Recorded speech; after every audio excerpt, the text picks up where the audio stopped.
One group of humans was led by a man named Thoradin.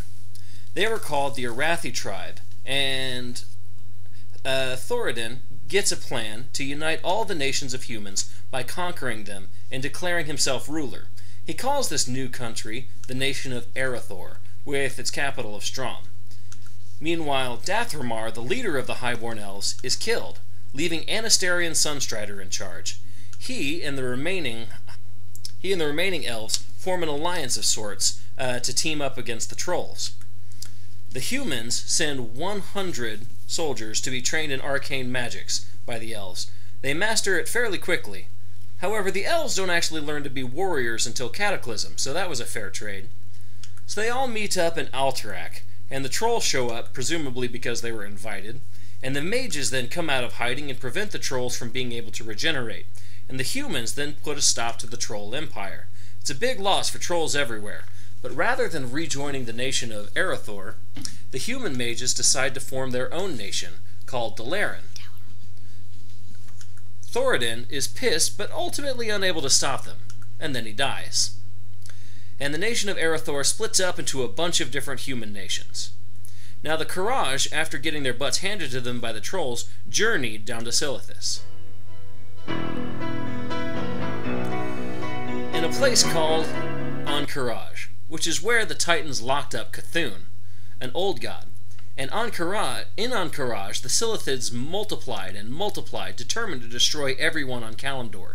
The only thing standing in their way was a bunch of night elves. Oh no, we're doomed. They're led by Fandral Staghelm. He asked the bronze dragons to help him, so they locked away the Qiraji and closed the gates. Kind of like a kid cleaning their room by shoving everything in a closet and closing the door. Fandral's son is killed, but the Qiraji are locked away in an amusingly temporary solution. Modimus Anvilmar rises to become leader of the dwarves, before dying.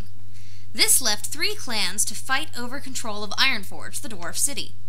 The pale-skinned Bronzebeard clan wins and kicks their darker-skinned brethren off their land. Nope, no metaphors there.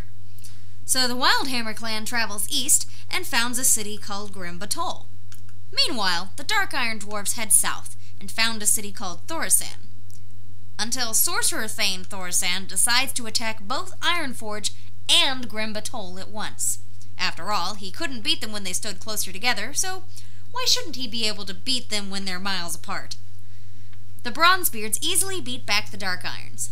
The Wildhammers are forced to flee Grim Batol, but still push out the Dark Iron dwarfs. The Bronzebeards and the Wildhammers team up to finally stamp out evil dark midgets, but Thorasan got so scared that he decided to summon Ragnaros, who immediately killed Thorasan and enslaved the Dark Iron dwarves. But the light-skinned Bronzebeards had nothing against the enslaving of their darker-skinned brethren and returned home to Ironforge. Nope, still no metaphors. So the Wildhammer dwarfs return to Grim Batol, but find it uninhabitable after the Dark Iron corruption. The Bronzebeards offer to let them come to Ironforge and stay in a special area, or reservation, if you will, within the Bronzebeard area, but the Wildhammers don't take the offer. No metaphors there either. But instead they travel north and create a new city called Airy Peak. Rather than lose the friendship that the mutual dislike of the dark-skinned dwarves afforded them, they build a bridge to span Thandal Span, which can be seen here, spanning. And so it came to pass that the humans and dwarves met, and the elves came to join in the meeting. Then suddenly a bunch of gnomes show up, and everybody's like, who the crap are these things? And that's kind of the start of what will later become known as the Alliance. Now, meanwhile, on a distant planet of Draenor, 2 little alien kids named Durotan and Orgrim become friends. They're both orcs who are brown, not green. Durotan was in line to be leader of the Frost Wolves, and Orgrim was destined to rule the Blackrock orcs. Well, one day, the 2 boys are out playing a friendly game of knife tag when they accidentally bump into an ogre. Suddenly, a group of weird tentacle-faced aliens come out and kill the ogre. They call themselves Draenei. The aliens then took the 2 boys to their leader, Prophet Valen, who enjoys having small boys over to his place whenever. You know, like Michael Jackson. So anyway, one of those kids, named Durotan, meets an orc named Draka at this fire thing. and asked her to come help him kill a wolf, which is considered a good date in orcish culture, and the two fall in love. There's a lot of things about their culture that may seem odd, but hopefully the story of Durotan and Draka can help you better understand the ways of the orcish people.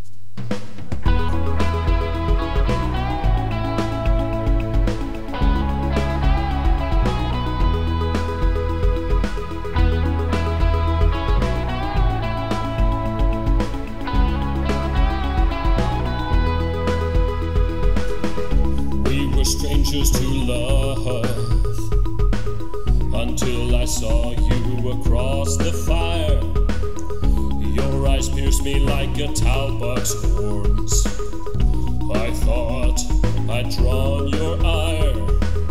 You pushed hard, you taught yourself to be so strong. I know with which orc warrior you belong. So come along and hunt the wolf with me. When it's slain, we'll make love so passionately. So said I love you until the end of time and beyond. Not even an orc our apart. Looked out for you and me, the family we make will be strong. With you to lead them, you're the chieftain of my heart.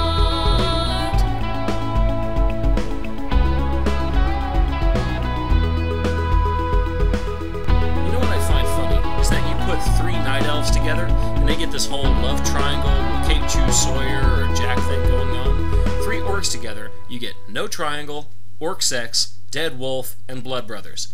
If you need to know which one is better, just ask yourself which one is least like Twilight. So little Durotan grows up and becomes chieftain of the Frostwolf clan, and Orgrim grows up to be second in command of the Blackrock orcs, and is wielding the Doomhammer, which, oddly enough, is a good luck charm in the orc culture. So Ner'zhul, a shaman of the Shadowmoon clan, contacts his dead wife in the afterlife, and she tells Ner'zhul about an ancient orc named Kil'jaeden the Great One, who convinces the shaman that the Draenei are dicks and should be killed. And the orcs have never been one to question the advice of ancient ghosts asking them to kill people, so they try. First they send Durotan over to capture and kill the prophet Valen. He traps him just outside Oshagun, and is going to kill him, but Valen confuses him using big words and saying stuff like, Kil'jaeden isn't really an orc. Durotan thinks it over for a while, and Valen just kind of walks away while Durotan mutters to himself. About this time, something occurs to Ner'zhul. If Kil'jaeden, the tentacle-faced orc, were painted blue, he'd look a hell of a lot like the Draenei he'd ordered them to kill. So he travels to Oshagun, and there he bumps into the actual spirit of Rulkan, his dead wife, who just can't stop nagging him even in the afterlife. She tells them that he was easily tricked into following the orders of Kil'jaeden, who was one of the three leaders approached by Sargeras to join the Burning Legion. He's held a grudge against Valen since he ran away. Kil'jaeden, though, sensing that Ner'zhul was no longer dumb enough to keep following him, promotes a new patsy, Gul'dan. So, Gul'dan uses the new powers that Kil'jaeden gives him to train a bunch of warlocks that he calls the Shadow Council, and decides he needs a patsy of his own. So he puts forth Blackhand the Destroyer, a reasonable fellow, to be war chief of all the orcs. So Blackhand asks Orgrim Doomhammer to be his second in command. The Horde just about wiped out the Draenei and built the fearsome Hellfire Citadel. It's the first physical symbol of the change that came over the orcs. The second, as Orgrim and Durotan noticed, is that their skin lost its healthy brown and flaked off into an unnatural green hue. With Draenor deteriorating all around them, Gul'dan, with the direction from Kil'jaeden, opens a massive portal to a beautiful new world. Meanwhile, on Azeroth, Aegwynn, the guardian of Tirisfal, is facing off against Sargeras. Well, the avatar of Sargeras anyway. Or Avatar if you're M. Night Shyamalan. But anyway, she kills him. The avatar, I mean. Except that Sargeras sneaks a little bit of his soul into her and lets it hide there. He can do that, by the way. It's a thing. And she takes his body and buries it on an island in a tomb which will henceforth be known as the Tomb of Sargeras. Yeah, they're not the best at naming things. Well, anyway, she's encouraged to find a replacement for herself, because it's not like she's going to live forever. so she decides to make one by seducing Nihilus Aran, the court conjurer of Stormwind, and stealing his manseed. Soon she has a baby that they named Medivh, but since babies are hard work and she doesn't want him cramping her style, she leaves Medivh with Nihilus and goes back to Titan slaying. Well, anyway, down south in Stormwind, King Adamant Rin III and the Lady Varia have a baby named Lane, who becomes close friends with Medivh and Anduin Lothar. One day, the three are attacked by trolls, and Medivh is injured while saving his friends. One night, while sleeping, Medivh is having a bad dream. His father, Nihilus, tries to wake him up, but Medivh has a wet dream so powerful that it literally kills his father and sends Medivh into a coma. So Anduin takes him to Northshire Abbey to recover. Then, when Lane is crowned Prince of Azeroth, Medivh wakes up from his coma and is ready to now serve Stormwind. That is, he would be if he weren't possessed by Sargeras now. So anyway, the world looks like this, and Medivh goes about trying to open a portal to another world. With Gul'dan on Draenor and Medivh on Azeroth, they open the dark portal, and the armies of the orcish Horde come through. Before heading through the portal, though, Gul'dan gives them all a special liquid to drink, which happens to be the blood of Manaroth, and fills the orcs with a murderous bloodlust. Grom, chief of the Warsong clan, drinks. Blackhand, the war chief, drinks. In fact, every orc just about drinks, but notably two. Orgrim Doomhammer and Durotan. So the orcs pour through the dark portal and head straight for Stormwind. Lane is sent to hide at Northshire Abbey, even though the orcs are beaten back like red-headed stepchild. Though in the attack, King Adamant Rin is killed. Now this makes Lane, Prince of Azeroth, into King Lane of Azeroth. So Medivh, being mostly Sargeras, decides to taunt Gul'dan, telling him all about the power and candy locked away in the tomb of Sargeras, but not telling him where it is. Like a dick. So, Aegwin, his mother shows up, now that the guy's in his late 30s, to check on him, but after discovering his evil secret, he smacks her around for a bit. Like a dick. So Arcanos, the blue dragon, since blue dragons are all about controlling magic, visits Medivh to try and reason with him and convince him to, and he sets him on fire. Like a dick. So anyway, Dalaran becomes convinced that what Medivh really needs is an apprentice, so they send him Khadgar. Gul'dan sends him Garana, a half-orc, half-Draenei product of fairly random breeding experiments. But Medivh kind of likes her verdant complexion, and they do cross-species things that are currently outlawed in 49 states, all except Mississippi. The orcs set the bar pretty low and push into the area surrounding Stormwind. So Khadgar and Garana become friends, and Khadgar convinces Garana that Medivh is, a dick. So they go and tell Lothar and Lane. Then three of them head over to Karazhan, Medivh's tower. So the trio confronts Medivh. Garana leaps to attack, and he hits her with a spell of low self-esteem. Khadgar moves to attack, but Medivh hits him with a spell that ages him rapidly. So Khadgar puts a sword through his face. Point, Khadgar! And Anduin finally chops off Medivh's head. This is bad news for Gul'dan, who was, at that time, in Medivh's head, looking for the whereabouts of the tomb of Sargeras. So Gul'dan falls into a coma, and Orgrim decides that there's no better time for a coup, so he kills Blackhand the Destroyer and names himself the new war chief. He gets the orcs to push quickly to Stormwind, but when they get there, they find that King Lane had already been slain by the orc Garana, who considered Lane a friend and cried while killing him. Orcs ransacked the city and set it on fire, while Varian Rin, the now heir to the Stormwind throne, looked on helplessly, building a tragic backstory worthy of Harry Potter. Harry Potter? Really? Yeah. Look, obviously it's a Superman story, since his home city was burned and his parents were killed. Whatever, it's character building. So Orgrim is informed about Garana's betrayal by his old friend Durotan and his wife Draka. But on their way back home, they're ambushed and killed by a bunch of orcs. The orcs find that Durotan and Draka had a baby with them, so they abandon it by the road. Kind of like Harry Potter. What? Harry Potter? Yes, Harry Potter. Look, his parents were killed by criminals. He's an orphan who grows up to be powerful. Obviously, the baby orc is Batman. Fine. So the baby is picked up by a human named Aedelus Blackmore, who names him Thrall, which means slave. Now, Gorana is politely approached by Orgrim and 1 or 20 of his guards. They torture her until she confesses everything, which she does pretty quickly. She didn't want anything to happen to her baby.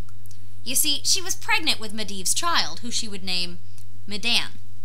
And she didn't want him growing up without parents, kind of like... Spider-Man, folks. She didn't want him growing up without parents like Spider-Man. Oh, come on. He's a magic user with mixed blood, no parents, and he's supposed to be the chosen one. You know what? I'll take it. So, Gorana tells Orgrim that Gul'dan is secretly mind-controlling her and leading the orcs via a secret group of secret warlocks called the Shadow Council.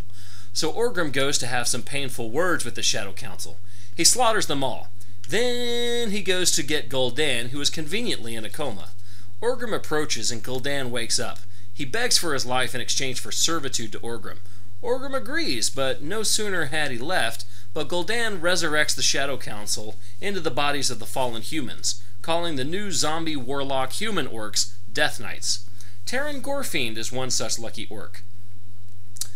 So the surviving humans get into a boat and head north to Lordaeron. There they enter the capital city, which is kinged by King Taranis Minethil II. So Taranis gathers together the rulers of various nations of humans, elves, and dwarves and holds a council to discuss the growing orc problem. The map currently looks like this.